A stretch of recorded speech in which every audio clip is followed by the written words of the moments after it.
Okay, tapos, do you have other thoughts on that? Bootlicker?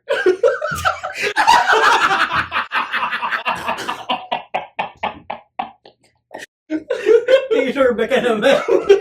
Yung sinasabi ng YouTuber. Famers?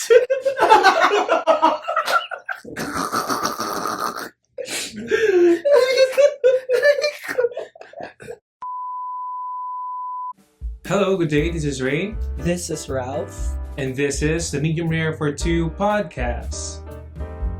Hello, Ralph. How are you doing today? I'm drunk. You're drunk AF? Mm-hmm. Or can we say as fuck? Nobody Ay, cares. tipsy lang pala, tipsy lang. Tipsy lang. Alright. Ikaw, kumusta ka? Okay naman. Ano lang, medyo malamig ngayon. Kasi malamig yung aircon, so hindi siya nag-malfunction, I guess. Lucky us.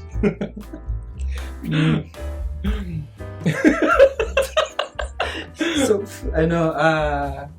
free-flowing lang yung episode na to. Mm-hmm. Meaning, We're gonna be a little bit more loose than the previous episodes. mm-hmm. And actually, our topic for today, we just decided on the fly. So parang sabi namin, okay, let's talk about this topic and then, poof, let's do it. Ang ganda ng on the fly kasi literal na may fly. Actually, Na, alam mo ba kung bakit? Kasi kanina, lumabas ka kanina. Tapos, pumasok ka, iniwan mo ng onti, yung siwang yung pito, and then nakapasok yung fly. Okay. Sorry. I'm joking. Di, okay lang yan. That's just one fly. At least meron tayong audience, right? Aside from our viewers and listeners. All 40 of them All 40, half of which are are... my relatives. Yeah. Okay yan kasi they're showing their support. It means they're proud of you. Gago, pinilit ko. Wala sa choice kasi breadwinner ako. So, hindi kayo fan. Hindi kayo subscribe. Oh, Okay. Okay, go. I don't know what that sound is, but anyway. Okay, so ang main course natin today is about Taylor Swift.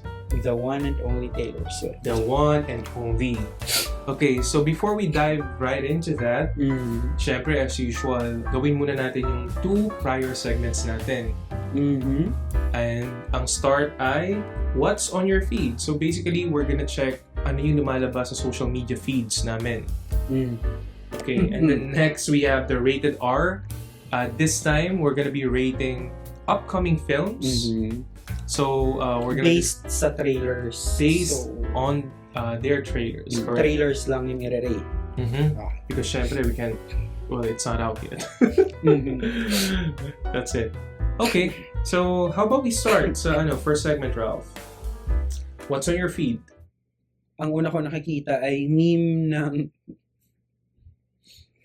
yarn. Ano yung yarn sa ano? Ano yung yarn sa Tagalog? Oh my God. In Ano yung Tagalog ng Tagalog. yarn?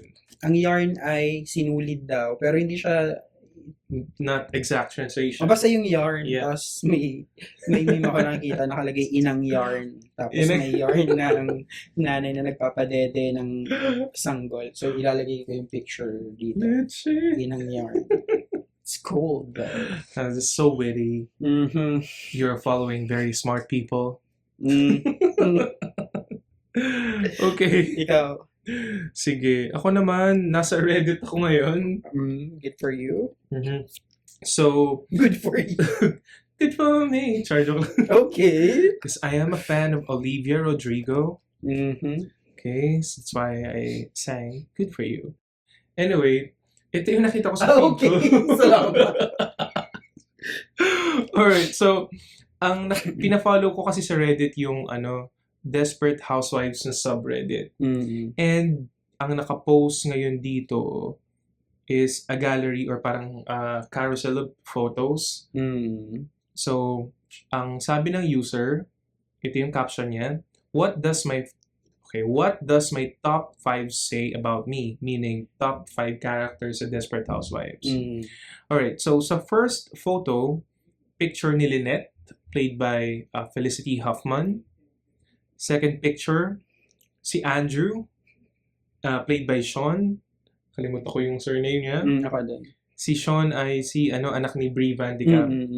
Third photo, si Karen McCluskey.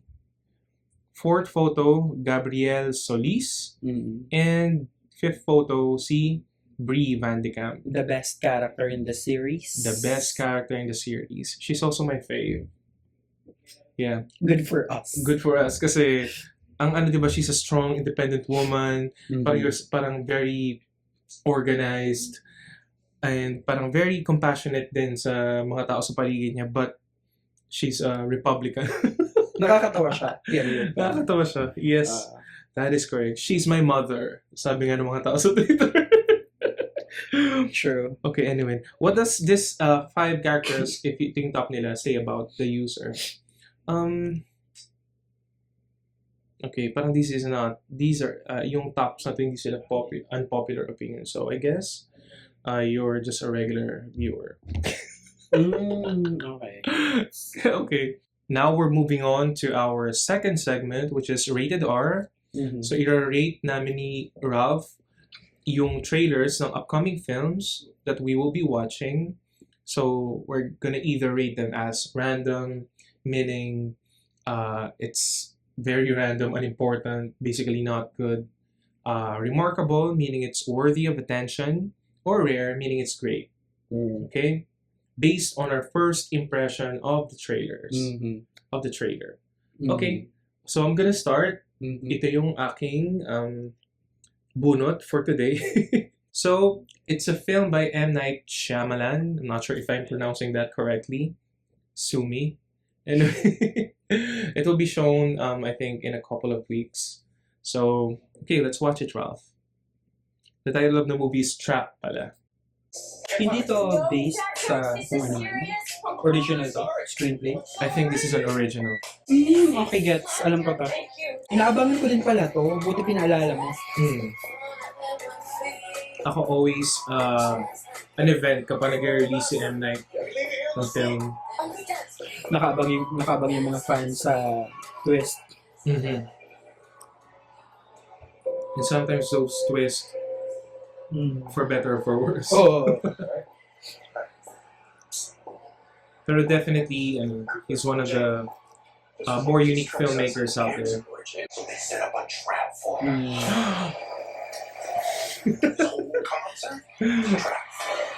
Shit, so creepy.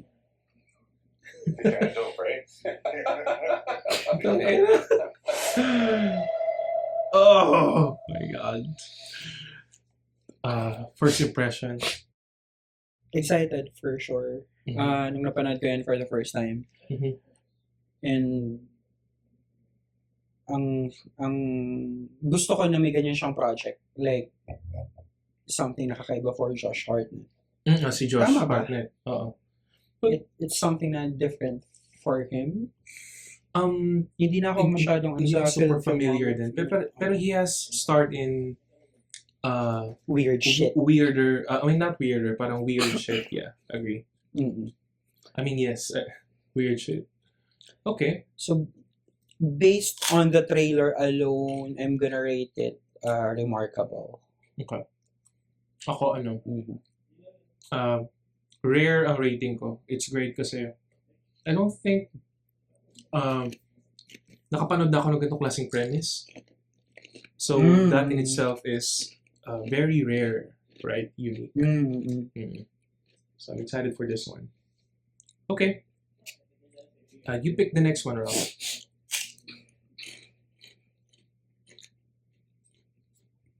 Ano yung sinabi mong napanood mong foreign film?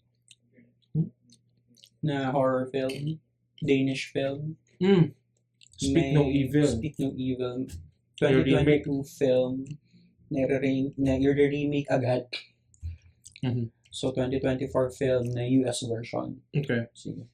Hindi ko pa napanood yung Danish film, so let's see. Yeah. Background lang dito, parang wala akong expectation sa film na to nung pinapanood ko.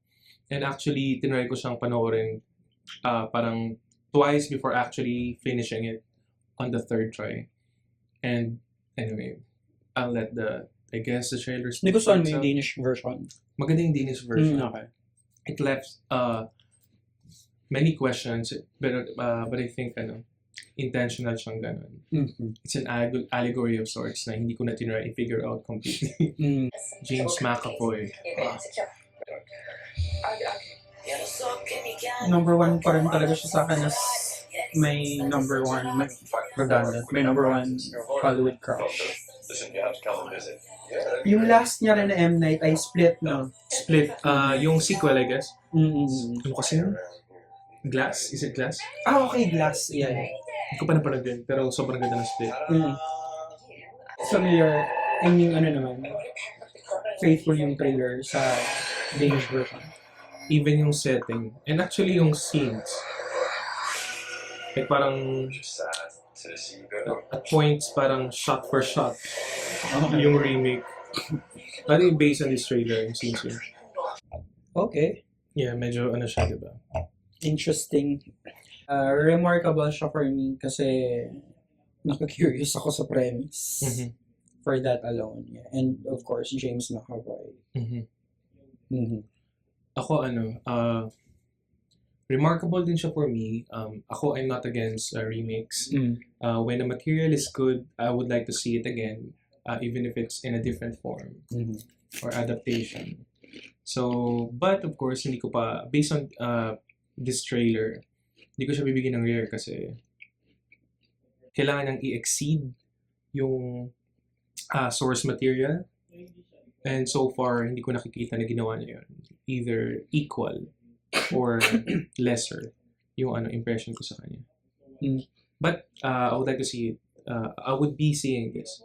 Feeling mo ba masyadong malapit yung pagkaka-remake like 2022 tas 2024 or it does not matter since European yung isa tas American yung remake? Ako, honestly, it does not matter. Kasi I don't think yung original Danish film is popular. Okay. So this one, I think it has it's from a bigger studio, more marketing budget. Likely, mas maraming manonood nito. And those viewers or movie watchers will be redirected to the original film after watching this one. So I'm happy na magkakaroon siya ng new audiences. So no problem there. Okay. Now it's time for our third and final segment, main course. Again, our topic for today's video is about Taylor Swift. Do you like? Do you like how I did that? Okay lang. Okay, so we can start by trying to remember what was our first impression of Taylor or Taylor's music when we first heard it. Yung kauna-unang Taylor Swift song na narinig ko, sobrang nakarelate ako kasi may super crush ako nun sa college. Tapos, nagtugma talaga yung lyrics. Yung song ay... Utang yung title of the song. Ano yung lyrics? Sige. He's the reason for teardrops Oo. on my guitar. From the debut album. Na country pala. Country pala yung genre niya dati. Na never siya nag-sound as country for me. Parang pop na siya kagad. Though, hindi naman ako authority sa music kasi hindi ko siya expertise. Pero yun, Teardrops on my guitar, ang introduction ko kay Taylor Swift. I like the lyrics, the words, sobrang relatable. Ang accessible ng song. Yeah. Hindi siya ganun komplikado. Masaya siyang pakinggan kapag bata ka, tapos may crush, gano'n. It's very simple. Yeah. Wala ka masyadong i-overthink.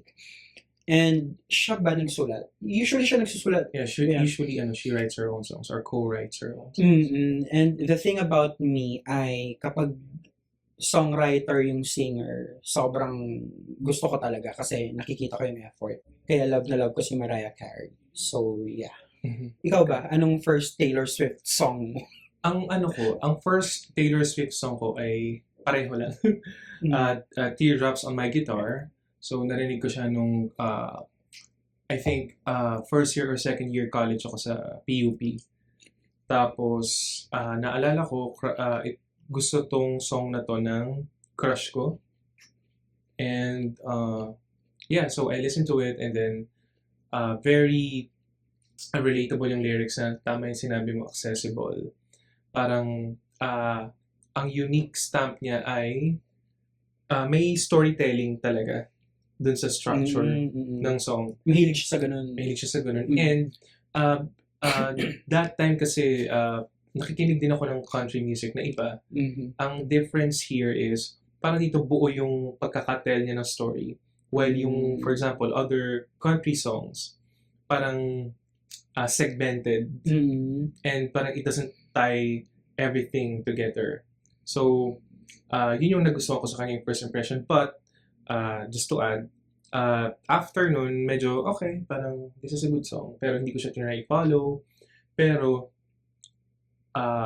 nagmarka lang talaga siya sa akin as a artist that I will be following in the next couple of years. Nung lumabas yung album niya na Fearless. So, nandoon yung, I'm not sure kung yung first single ba is Love Story. Marry me, Juliet. Tapos, You Belong With Me. Like, and so nandoon yung songwriting niya, ang galing. Tapos yung melody, very catchy. It's not cheap pop or not cheap country pop. Yung accompanying videos ng two songs na yun, ang ganda ng pagkakagawa. Very cinematic. So, ano siya? So, she was really parang, tawag dito, killing it at that time. Tapos, dinownload ko na yung album niyang buo. And then, pinakinggan ko lahat. Walang tapon. So, nandun yung Hey Stephen, nandun yung, ano pa ba, You're Not Sorry, nandun yung The Best Day, among other songs. Tapos, naging soundtrack yun ng parang college time ko na yun. Kapag uuwi ako ng Pampanga sa bus, naka-earphones ako, pinapakinggan ko, may pupuntahan ako dun sa San Fernando, hindi ko alam sa San Fernando, Pampanga. Tapos, very nagmamatch yung sound dun sa environment or scenery ng Pampanga. Alam mo yun? So, syempre, feel na feel ko. Feel ko yung bida. Parang ganun, dati pala yung gumagawa ng music video sa bus. Feeling ko, dati pala meron akong main character syndrome. So, thank you, Taylor. Okay. Pinalala mo ako. So, yun talaga yung album na Fearless, yung sa kanya, nagmarka sa akin. And I became a long-time fan because of that album. Okay, so the following years, I think she released yung Speak Now na album kung saan nandoon yung I think yung Mine, yung Speak Now, yung Don't Say Yes, Run Away Now. And, thank you sa sample. Baliw.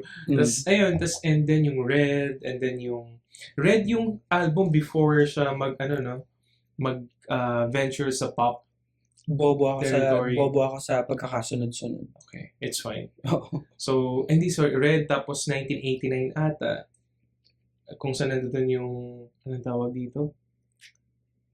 Blank Space, Shake It Off, and then Reputation. First album niya to na pop. I think yung 1989. Yung 1989, yes. Na nagkaroon ng controversy. Kasi na parang, is she really a country artist? Parang ganun. Parang, why does she still categorize herself as a country singer or artist or musician? After the release of her first pop album? Yeah, so, and then after that, I think she released Reputation. Tapos yung Reputation na yun, I think, it's not as well received by the fans and critics as her previous albums. And then after that, she released Lover, where the massive hit Cruel Summer is from. Yung Folklore 2020. That's parang new territory sa kanya to kasi parang medyo folksy yung sound. Another evolution of her sound. And then Evermore, parang a sequel to Folklore, I think. And then Midnights, released just 2 years ago, featuring yung Antihero, na smash hit din. And Grammy winner. Mhm. And then, yung latest foray niya sa music landscape talaga kay Rita, is yung The Tortured Poets Department. Mhm. Na up until now, at the time of this recording, is still the number one album in the Billboard charts. Mhm. So, yeah. So, yun na yung summary ng music releases ni Taylor. Okay, so over the years, Ralph, what do you like most about Taylor Swift? The songs. The songs. The songwriting. Before pa yung release ng The Tortured Poets Department, Mhm. palagi ko nang sinasabi na she's a poet. Mhm. She really is a poet. Mhm. Or baka may bias lang talaga ako sa songwriters nga na sila din yung kumakanta ng sarili ng kanta na sinulat nila. Okay. Yun, yeah, basically yun. Mhm. I love the songwriting. Even before the controversial The Tortured Poets Department. Mhm. Okay, same. Gusto ko yung accessibility and at the same time, my thought that was put into the writing of the songs. So, kasi parang I don't think, or maybe baka limited lang yung exposure ko to music. Siya lang yung one of the mainstream artists na may blend ng country and pop and then later on pop sounding. And parang may laman yung lyrics niya. And the melodies, they're really catchy. So I like that about her, yung songwriting niya. Although of course, it's not perfect. it's not perfect. Lahat naman, wala namang perfecto. Mhm. Pero I like the fact na at the end of the day, ang dami niyang na-unite ng mga tao. Mhm. Fans man or hindi. Mhm. Basta nakaka-relate sa words niya. I like that. Okay.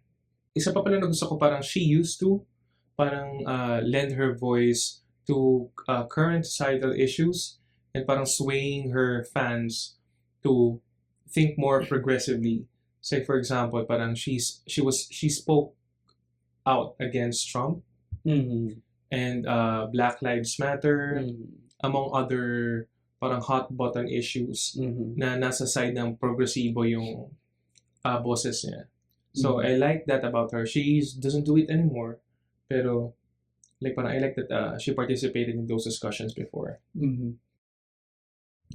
Let's go to the more polarizing issues surrounding Taylor Swift. Meron? Yeah, I think alam mo naman 'di ba pag malaking artist, Totoo. Joke lang. siya, syempre uulanin niya ng polarizing criticisms or sentiments. I think ang number one na top of mind, yung niya, her being a billionaire. Sabi kasi ng mga tao, there's no such thing as an ethical billionaire.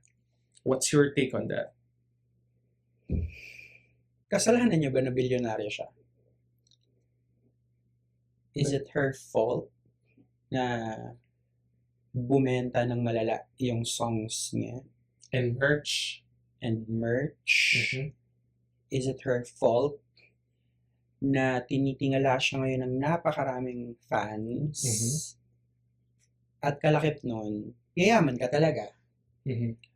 I don't think sa status niya ngayon, kung nasaan man siya ngayon, nasa rurok siya ngayon, I don't think inevitable yung pagiging bilyonaryo. Okay.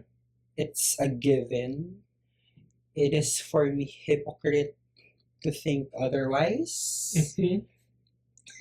Mag-aaway kami sa episode na to. Ay, hindi. Hindi pa alam yung sasabihin ko. Okay, go.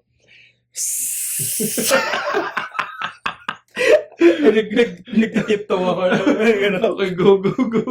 Yeah, it's not her fault. Na mayaman siya. Alam mo yun? Yeah. Kudos sa marketing team. Yeah. She has a really good business model. Exactly. She's a smart businesswoman. Ikaw ba? Thoughts mo? Sa totoo, wala na akong issue. Okay. Pero ano ba yung implication ng kapag ganun ka na kayaman? Nabasa ko lang din. For example, yung production ng merch niya, which I think may review yung fans din niya, yung panood ko sa TikTok or YouTube, na it's not well made.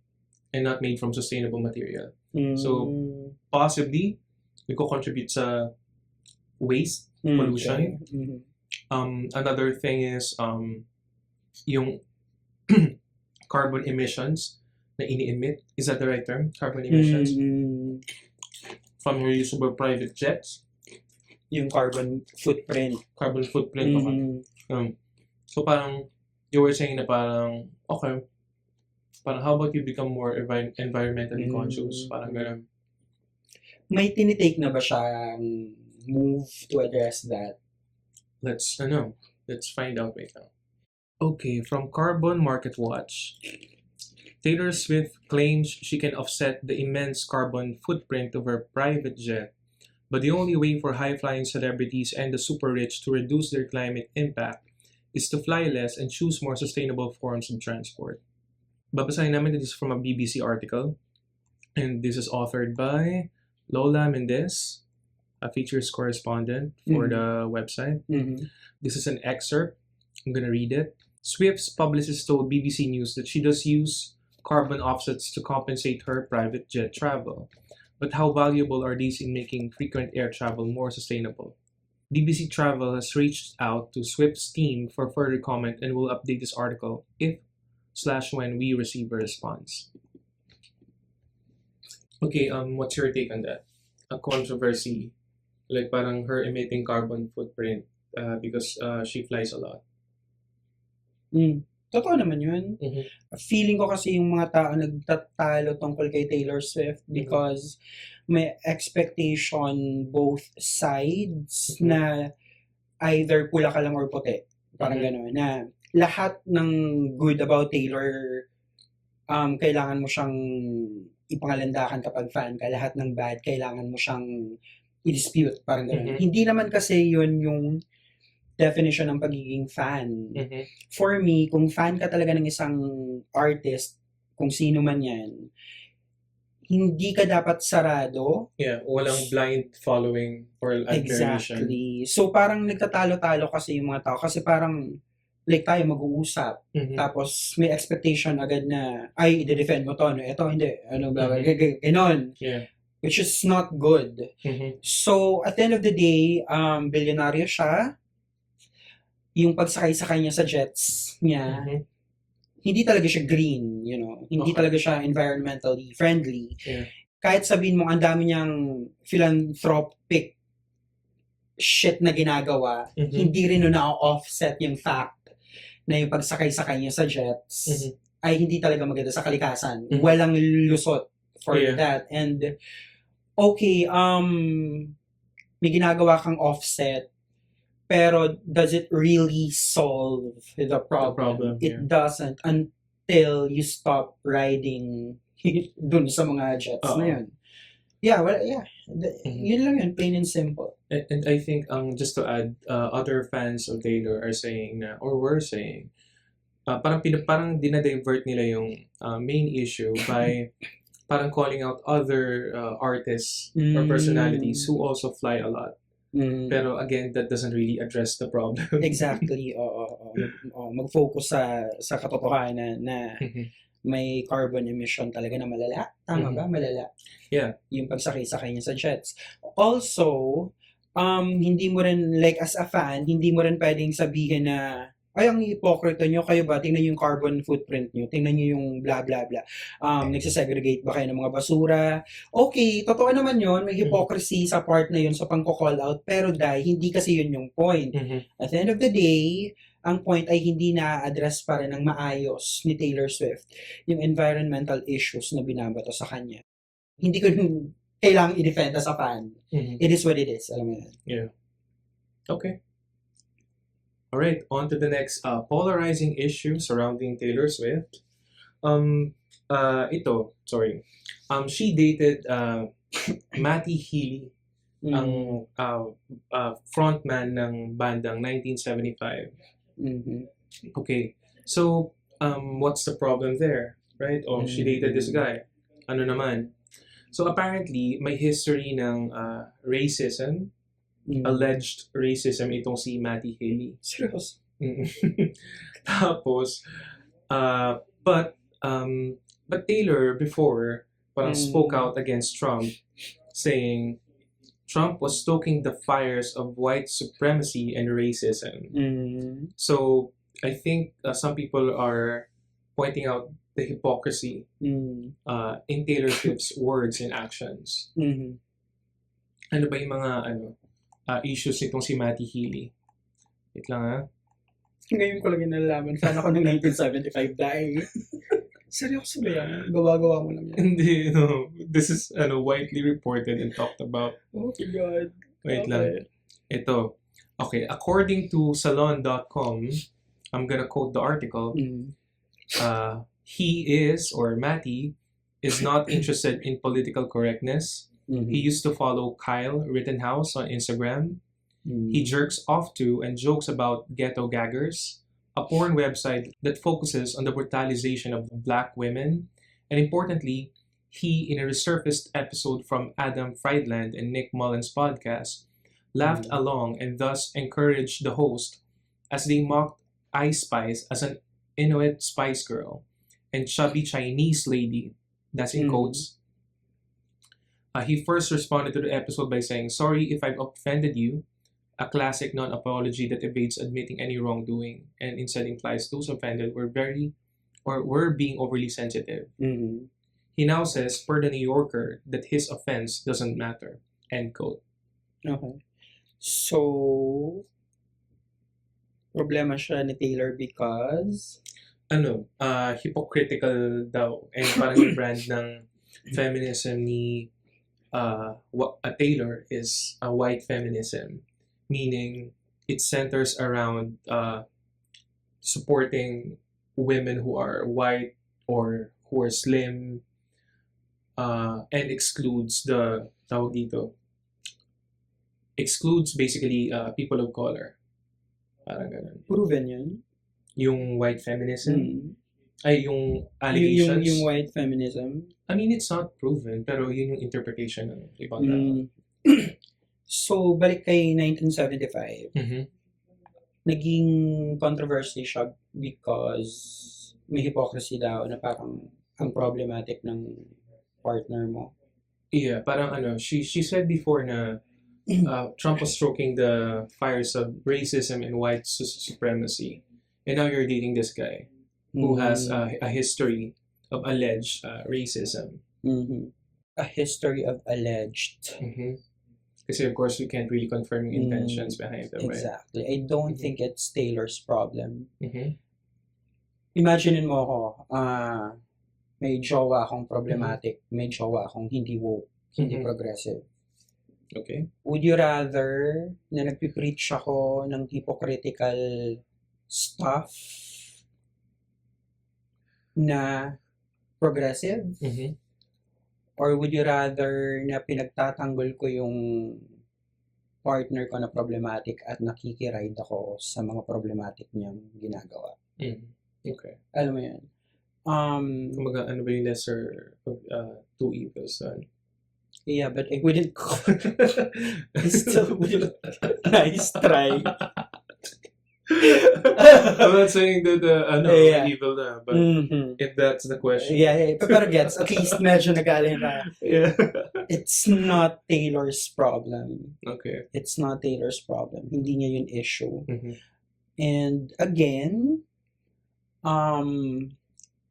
baka masyado tayong nag-nitpick just to cancel her kasi hindi natin siya bet kasi masyado, we're too cool. Alam mo yan?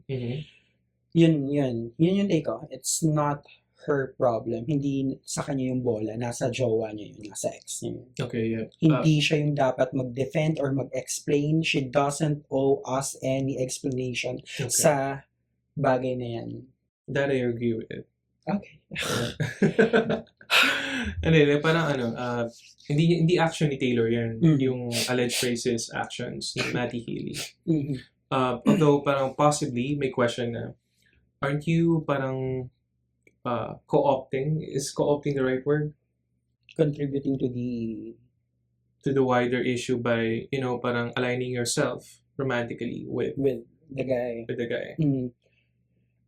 Ang problema kasing nakikita ko dito is that meron tayong imahe na either either perfect ka, na example, Mhm. as an artist, or super imperfect ka. Mhm. Guys, Mhm. walang perfectong tao. Mhm. Lahat tayo may kaunting bahid ng hypocrisy, kahit yung mga progresibong nilalang. Everyone. Everyone. So baka, dalawang bagay lang yun. Hindi Mhm. nyo siya nakikita bilang tao, nakikita nyo siya bilang poon or whatever. Mhm.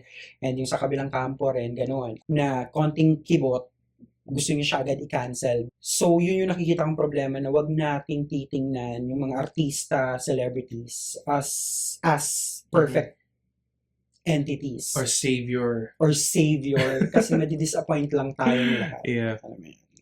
I understand na parang I love that she still spoke about Trump or against Trump na calling out his white supremacist and racist views. But at the same time, parang hindi rin naman niya sinabi na parang I support Matty Healy's racist actions, Mhm. right? Or Mhm. alleged racist actions. Wala naman siyang statement na sinusuportahan Yeah. kung ano mang ina-allege doon, diba? Mhm. So, yun. Yeah, good point. Okay. Right, next issue. I think ito yung maingay lagi sa social media. May fan wars. Okay, so right now, it's between Taylor Swift fans and Billie Eilish fans. Kasi nag-release ng statement si Billie Eilish about making sustainable parang vinyls. Kasi ang daming and parang kinall out na yung kinall out na yung other artist na tawag dito na parang na you keep on releasing parang different versions of parang vinyl products parang ganun containing songs. Mhm. And it contributes badly to the environment. I'm just paraphrasing this, hindi na ito yung direct quote. Tapos, Billie didn't mention any name. Pero parang some people, Pero huwag na tayong maglokohan. and Taylor's fans assumed na parang it was about her. So, doon nag-start yun, I think, parang feeling ng mga fans si Taylor, it's about Taylor. And then, so nag-release tas ito na, tas parang fast forward, nag-release si Billie ng album. Tas parang, and I think a few weeks pa lang yung album ni Taylor na Tortured Poets Department. And, tawag dito. Sa Billboard albums chart, si Billie na expected to debut at number 1, binlock ni Taylor from taking that spot. So parang nagkaroon na naman ng further friction between the two groups of fans. So so yun may ganun parang this is Billie versus Taylor fans. And then meron ding tawag dito fans naman ni Dua Lipa. Parang binlock din ni Taylor from taking the spot of number 1 kasi hanggang ngayon number 1 pa rin si Taylor. So may fan wars agad naman parang petty lang, surface level. Parang doesn't need their attention. Tapos I guess yung pinaka-memorable na fan wars or memorable to maingay I guess na parang it's been going on for I think a year or 2 now is yung fan war between Taylor and Olivia. So Taylor Swift fans versus Olivia Rodrigo fans. Are you familiar with their issue? Hindi. Okay, so ganito. History, si Olivia nag-release, broke records with her debut single, Driver's License. Tapos, so yeah, parang she was thrust into the spotlight. One of the biggest debuts ever, especially in this era.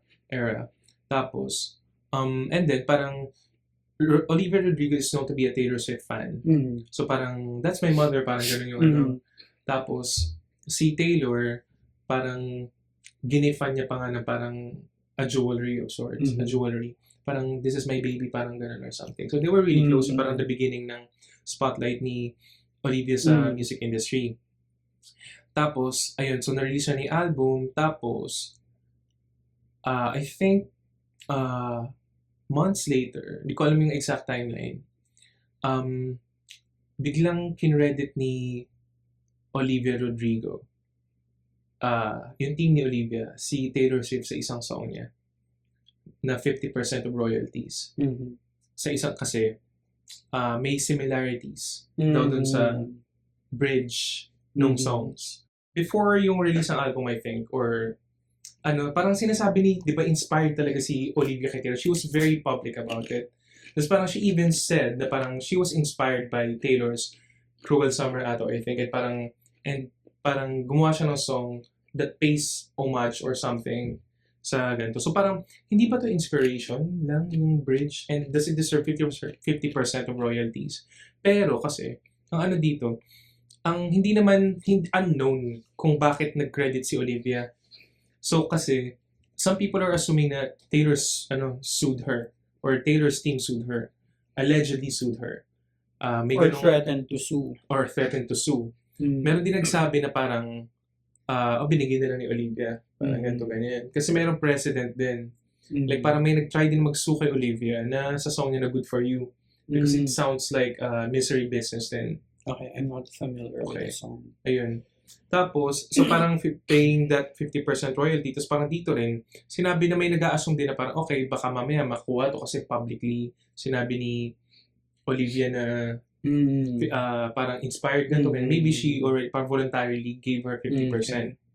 Pero the thing is, after nung issues na yun, they never interacted again. Okay. So it's been 2 years, I think. Pero they were really close and parang replying to each other's posts pa before. Pero after that controversy or incident, hindi na sila nag-uusap. Okay. At ito pa pala, sa Eras Tour, ang opener ni Taylor sa ilang territories ay si Sabrina Carpenter. Kilala mo si Sabrina Carpenter? Super. Espresso girl. So medyo hit siya ngayon, di ba? Ano na siya? Tapos pero, wait lang. Tapos, so yun. So, Eras Tour nag-start last year. Tapos, itong si Sabrina Carpenter, kinuha yung opener, right? Hindi na sila nag-uusap ni Olivia dito. Or hindi na sila nag-interacted, at least publicly. And si Sabrina Carpenter allegedly is yung girl na isa sa mga subject dun sa debut song ni Olivia na Driver's License. Ang story kasi ng Driver's License is, parang iniwan siya ng boyfriend niya because of the blonde girl. So parang publicly in relationship si Olivia dun sa guy na yun, tapos people were assuming na it was Sabrina Carpenter. Okay. That they dated, parang or something. So parang ang dating is parang ano yung intention behind getting Sabrina as an opener? Parang ganun, parang just maybe to spite her or whatever. Pero of course, hindi natin alam yun, di ba? So may ganung issues. Parang it's a long-standing parang Cold War of sorts. So yun yung assumption ng mga tao. Kasi they were very close. Yun yung weird. And then parang what happened? So yun. Tapos parang some people parang they're saying na parang yung fans si Taylor kasi parang medyo harsh on Olivia. Some of her fans. Tapos parang people are saying na parang why are you discrediting this young woman's work? Kasi sinasabi nila she copied Taylor, ganito ganyan. When in fact she didn't. She was probably inspired by her. Pero clearly, this is a song na parang she didn't try to copy her. I think this is just an inspiration. Ayun, so parang yun yung isa sa mga may ingay na na medyo matagal ng issue about Olivia and Taylor. Okay. What's your, Naghihintay ako ng moment na directly masisisi si Taylor, pero wala ako. Kaya siya, isa siyang mystery na ang sarap pag-usapan online. Ang sarap mag-assume. Exactly. Puro siya assumptions. Oo. And ang problema sa ganyan, sino yung nagiging masama yung image? Si Taylor Swift. Diba? And I think it's unfair. Unfair yun. Ang unfair nung gano'n na parang, okay, so sige. Kwento, ganyan. Okay, kailan kayo papasok si Taylor na pwede talaga siya mag-blame? Parang wala talaga. Wala talaga. We didn't even know if she threatened to sue or sued Olivia, right? For credits, for royalties. Totoo. Yeah, hindi mo kasi yun matatanggal eh. Like, hindi mo matatanggal yung controversy sa isang bilyonaryong superstar. Hindi mo rin matatanggal na may toxic fans talaga. Pero hindi mo rin naman matatanggal na may fans siya na in the middle, tulad ko, alam mo yan, na kaya siyang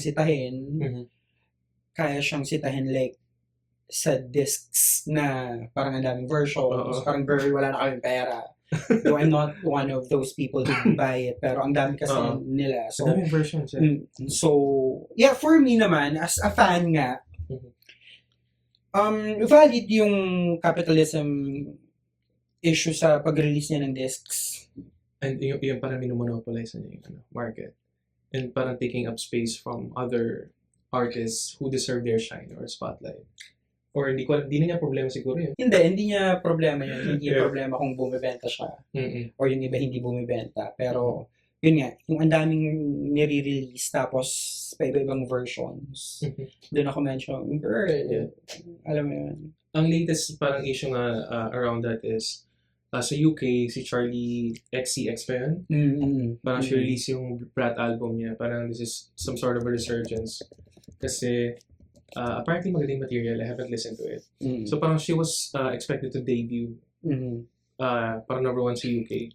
Pero ang ginagawa ni Taylor every week kasi she releases different versions of her Tortured Poet Department songs. And hindi ko interpretation to. Some people are saying parang that's an attempt to hold the top spot. Is it monopolization of the market by doing that? Or hindi naman, no? Okay. Or, Hindi. okay. And magaling nga yung business model niya. Yun yung kung desperado kayong pabagsakan siya, yun yung pag-aralan niyo bakit siya effective.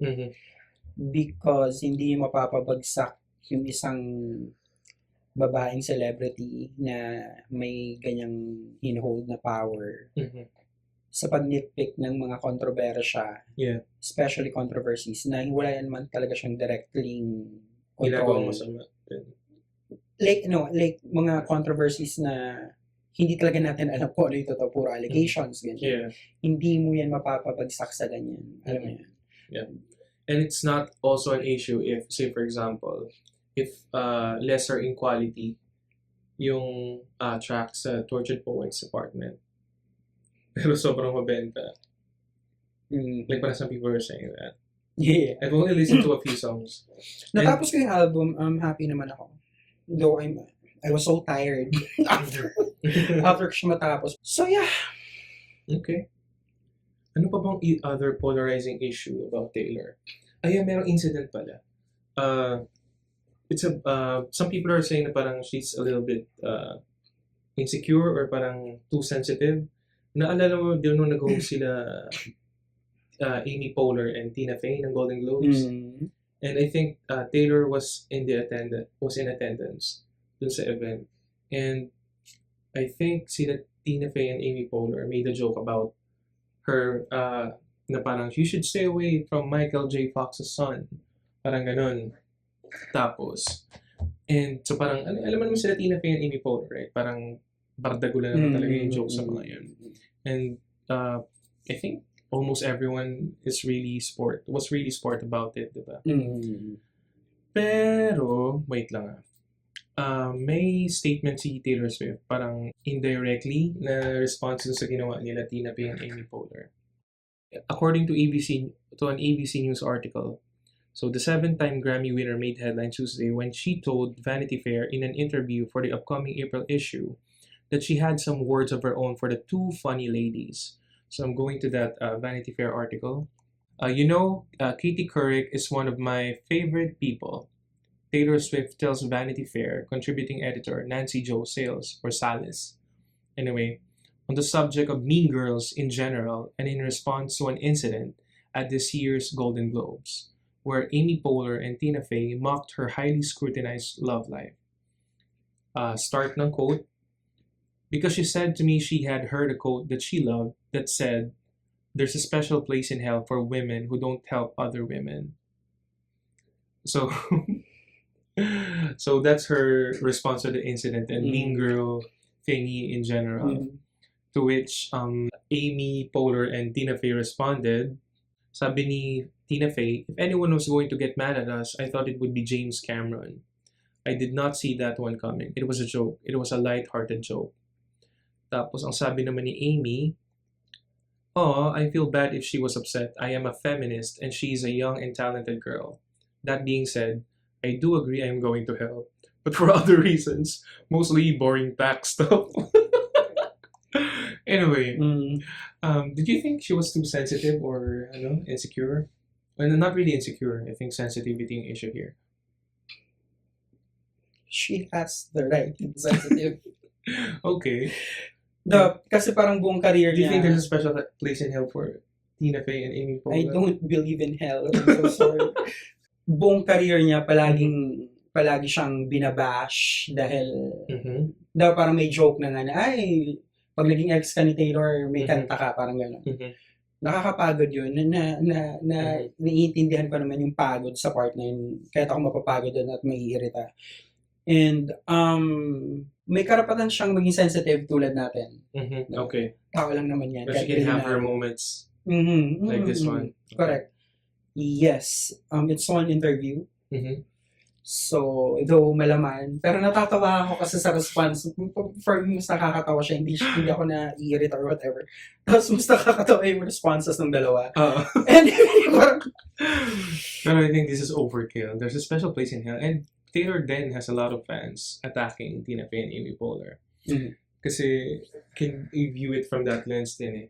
Parang you know that your fans are sometimes rabid. Then you know what this can do. This article can do to those two funny ladies. Anyway, pero yeah, she can have her moments like that. I told you she's only a human being. Okay, tapos, do you have other thoughts on that? Bootlicker?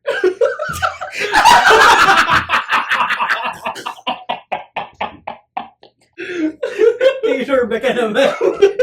Sinasabi ng YouTube. Streamers?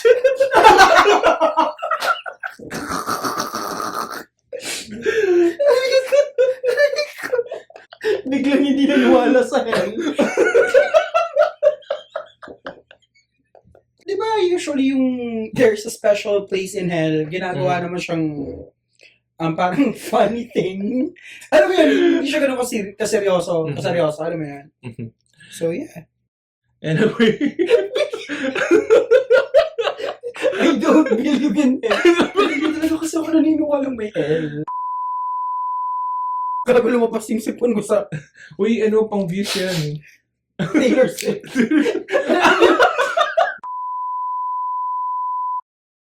Okay, for me, for my final thoughts, marami siyang napapasayang tao. Period.